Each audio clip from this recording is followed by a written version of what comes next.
ഞാൻ മദ്യം, മയക്കുമരുന്ന്, പുകയില, പാൻ മസാല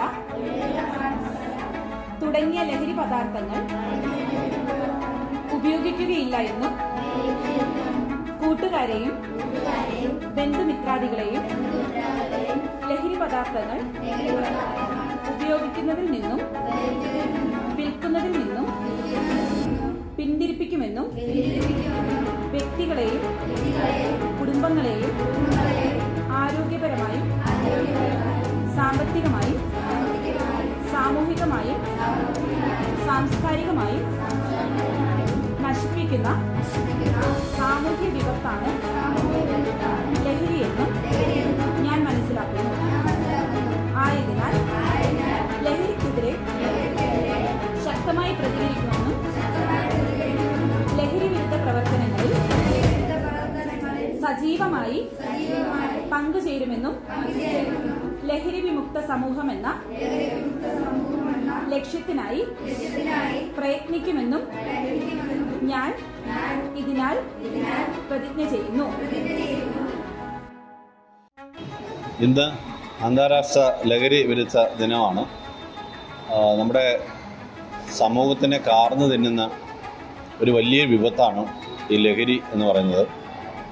ഓരോ വർഷം കഴിയുന്തോറും ലഹരിയുടെ ഉപയോഗവും അതുപോലെ തന്നെ ലഹരിയുടെ ലഭ്യതയും വർദ്ധിച്ചു വരികയാണ്.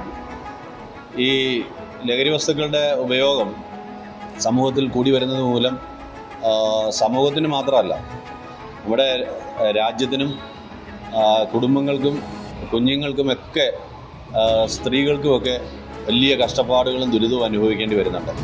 അപ്പം കലാലയങ്ങളിൽ ഇപ്പോൾ SPC പോലുള്ള സ്റ്റുഡൻസ് പോലീസ് കേഡറ്റ് പോലുള്ള സംവിധാനങ്ങൾ വന്നതോടുകൂടി ലഹരി വസ്തുക്കളുടെ ഉപയോഗം ഗണ്യമായി കുറയ്ക്കാനായിട്ട് സാധിച്ചിട്ടുണ്ട്. അത്തരം വസ്തുക്കൾ ഉപയോഗിക്കുന്ന വിദ്യാർത്ഥികളെ കണ്ടെത്തുന്നതിനും അതിൻ്റെ ഉറവിടങ്ങൾ കണ്ടെത്തുന്നതിനും ഒക്കെ SPC കുട്ടികളുടെ പ്രവർത്തനങ്ങൾ അഭിനന്ദനാർഹമായി മാറിയിട്ടുണ്ട്.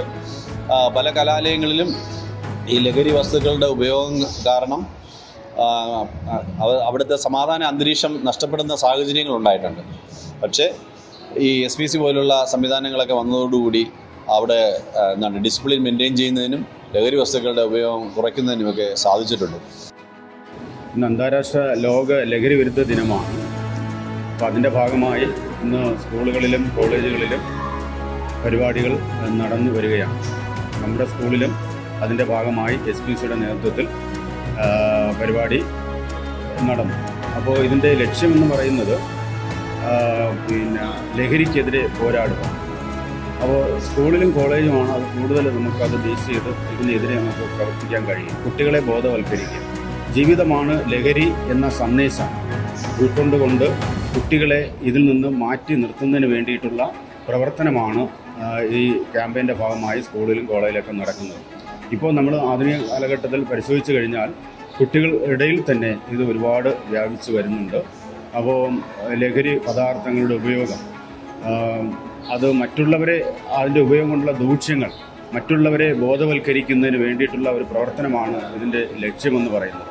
അപ്പോൾ അതിനു വേണ്ടിയിട്ട് സ്കൂളുകളിൽ SPC പോലുള്ള ഏജൻസികളുടെ നേതൃത്വത്തിൽ വ്യത്യസ്ത പരിപാടികൾ ആസൂത്രണം ചെയ്തു വരികയാണ്. ഇന്ന് നമ്മൾ ഒത്തുകൂടിയിരിക്കുന്നത് ഇൻ്റർനാഷണൽ ആൻറ്റി ഡ്രഗ്സ് ഡേയെ കുറിച്ചുള്ള വാർഷികമായിട്ട് 26-ാം തീയതിയാണ്. അപ്പം അതിനെക്കുറിച്ച് ഒത്തുകൂടിയാണ്. നമ്മൾ ഇന്നത്തെ സമൂഹത്തിൽ യുവാക്കളുടെ ഇടയിലും ഈ സ്കൂൾ കുട്ടികളുടെ ഇടയിലും മയക്കുമരുന്ന് ലഹരി പദാർത്ഥങ്ങൾ വർദ്ധിച്ചു വരികയാണ്. അത് ദിനം പ്രതി കൂടിക്കൂടി വരുന്നതാണ്. പക്ഷേ ഇപ്പോഴും ഇന്ന് രാവിലെ കൂടെ തന്നെ ടിവിയുടെ വാർത്തയിൽ കൂടെ അറിഞ്ഞതാണ്. ഇതിൻ്റെ 2 ദിവസം മുമ്പ് അത് കൂടിക്കൂടി വരുന്നു. അതിനെ വേണ്ടി കുറയ്ക്കാൻ വേണ്ടി സമൂഹത്തിൽ നമ്മൾ ഒത്തൊരുമിക്കുക. അത് നമുക്ക് ദൂഷ്യഫലങ്ങളായിട്ട് പലരെയും ഇവരുടെ സമൂഹത്തിൽ നമ്മുടെ പുതിയ തലമുറയെ നമുക്ക് നല്ലതായിട്ട് കിട്ടാൻ വേണ്ടിയിട്ട് നമുക്ക് ഇതിനെതിരെ പ്രവർത്തിക്കണം. ഡോൺ ബോസ്കോയുടെ ഡ്രീം ട്രിവാൻഡ്രം പ്രോജക്റ്റ് അവരുടെ കോർഡിനേറ്ററായ ലേഖ, അനുജ ഇവരുടെ എല്ലാ സഹകരണവും ഇതിനെതിരെ നമുക്ക് ഡ്രഗ്സിനെതിരെ ക്ലാസ്സുകൾ നിരന്തരം നടത്തി വയ്ക്കണം. ഇതിനു വേണ്ടി വീണ്ടും നമ്മൾ ഒത്തൊരുമിച്ച് ഇതിനെ ഇല്ലാതാക്കി നമ്മുടെ പുതിയൊരു തലമുറയെ വാർത്തെടുക്കണമെന്ന് പറഞ്ഞുകൊണ്ട് ഞാൻ